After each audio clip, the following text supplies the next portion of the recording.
Hey, what's going on? Had a thought. It's never good.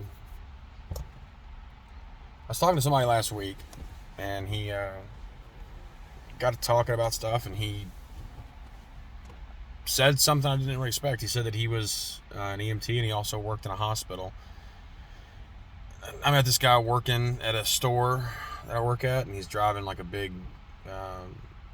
like a work van, a plumbing type van, and helped him. I was actually helping him look for his keys. He left them inside the store there, and I went and found him, brought him to him. We got talking, and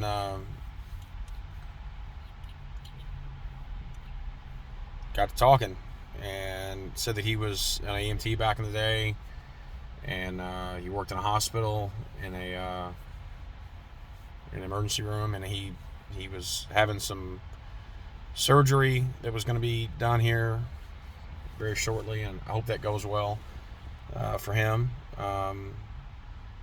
Due to the pandemic and everything else that's been going on, he's had to wait for a while, unfortunately, but they're finally going to be able to do it apparently. So, and I talked to him about something that I'd seen and dealt with, and it wasn't until he said something to me about that must have been pretty traumatic to see that.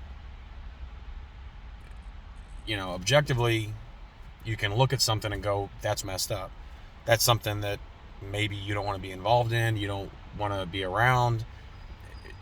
The whole topic of death itself is pretty uncomfortable. I tend to think that people don't like to face their own mortality. It's a big existential thing, and for obvious reasons.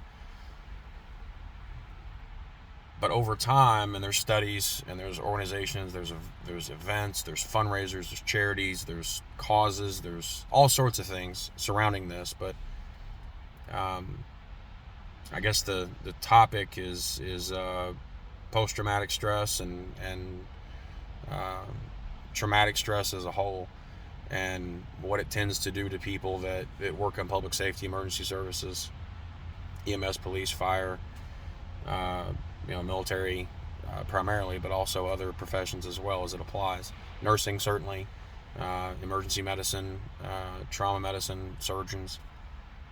They see the effects of all those things in a hospital environment, but they're still there. The leg is still gone, or the femur is still shattered, or whatever the case may be. If that person, can be saved.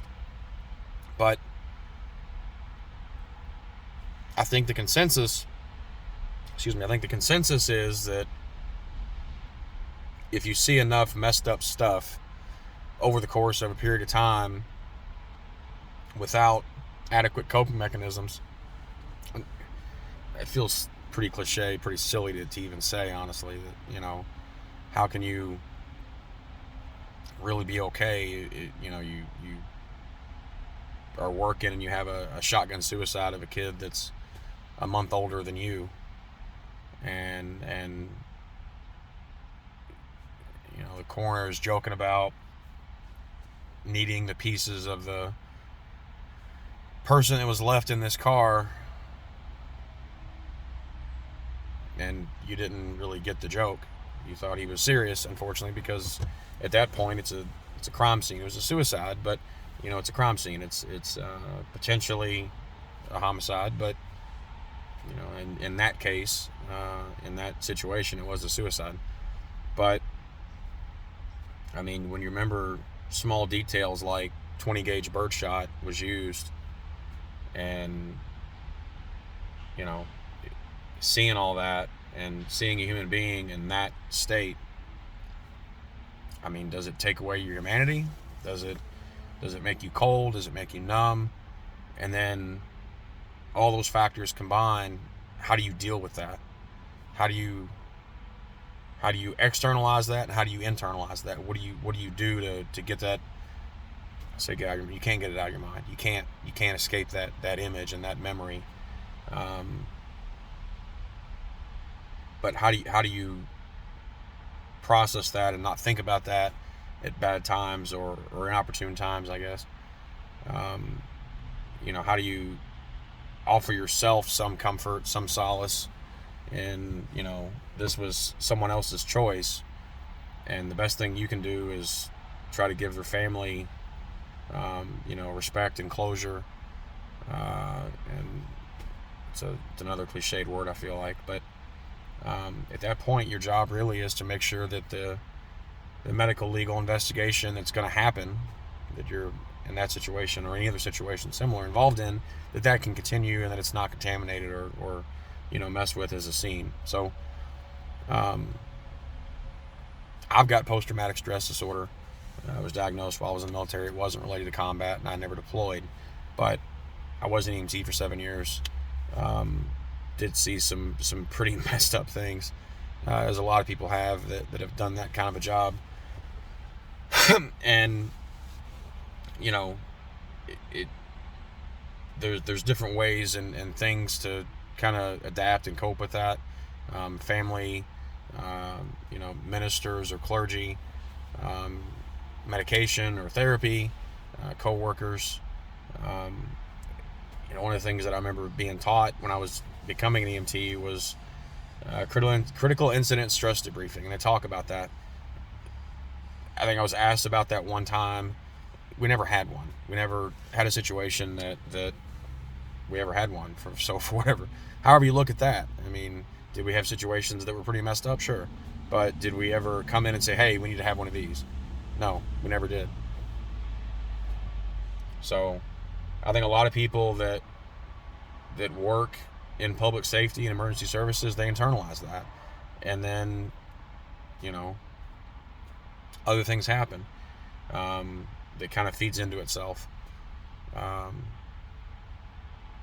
And the worst thing that you hear about is when an officer or a firefighter or a paramedic or an EMT or a nurse or a doctor, surgeon, any of those folks, when they take their own life.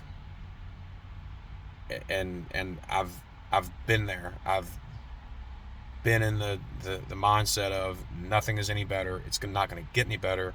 There's nothing I can do. I've made all the mistakes in the world. It can't be fixed. It's wrong. I'm not good enough. And maybe the world will be better off without you. And that's what you think, and that's what you tell yourself in your mind. And you could be smiling and clocking in when you're saying that. You're having that internal dialogue in your own mind, and no one's going to be, you kind of sidetrack it with a joke or with a sarcastic remark or with humor, because that's how people that do this job deal with that. But when you get a call that the guy you used to work with, or the female you used to work with or be around, or you knew her, or maybe you remember because she wasn't there that long or whatever, and she's killed herself or he's killed himself, or maybe it's someone you really know and you worked with every day, and one day all that just got too much. And I hate hearing those kinds of things and seeing that that's happened to people. I think it can also go the other way. It can be something where they've maybe developed an addiction or a habit, or they've gotten back into an old one that maybe was pre-existing before or after they started. But hopefully it can also kind of change into something that's positive. And those are the things that you really look for. But I think services can do a whole lot better than they do about recognizing those events, realizing that, picking up a 3-month-old and taking them to the morgue because parents made some choices and the 3-month-old's dead, or the woman that was coming back from the training at the place she worked at got into an accident in a tiny car and hit multiple walls, and there's a puddle of blood in the floorboard, and she can't be put back together.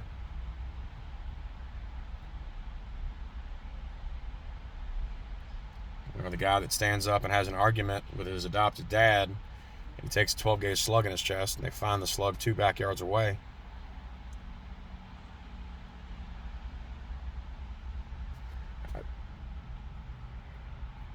You're not those people, and you didn't cause those things, and your job is a very small part in that situation. But what happens when you go home? Do you take that home with you? And a lot of people say you don't. I don't believe that.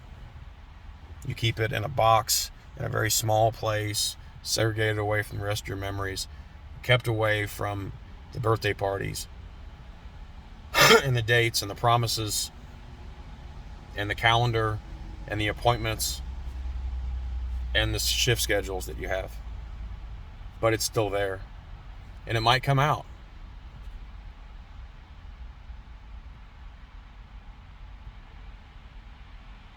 If you need help, please reach out to someone.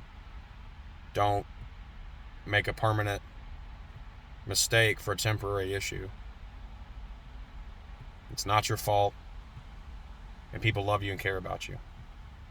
That's the truest words that I can think of to say about this topic, because it's taken people left and right, and you hear about it, and at the same time you don't hear about it, and it's repressed. I think in ways the agencies are to blame for that, and that's their fault, and that needs to be recognized and fixed. The other thing is that I think there's a big dissuadement to seek treatment, because a lot of people's pensions and jobs are tied to their mental fitness. And you can talk about Privacy Act and privacy laws all you want, but when your service finds out that you're having real issues, how are they going to deal with that? Are they going to cut the liability, you being the liability after however many years? Or are they going to try to help you? You don't know. If it's something that you love to do, and you love helping people, and you can't do that anymore, then what?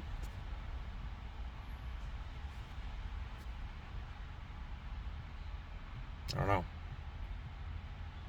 Very complicated problem, but take anything away from this video, please reach out if you need help. Grab someone, talk to someone, call someone. Don't make that choice.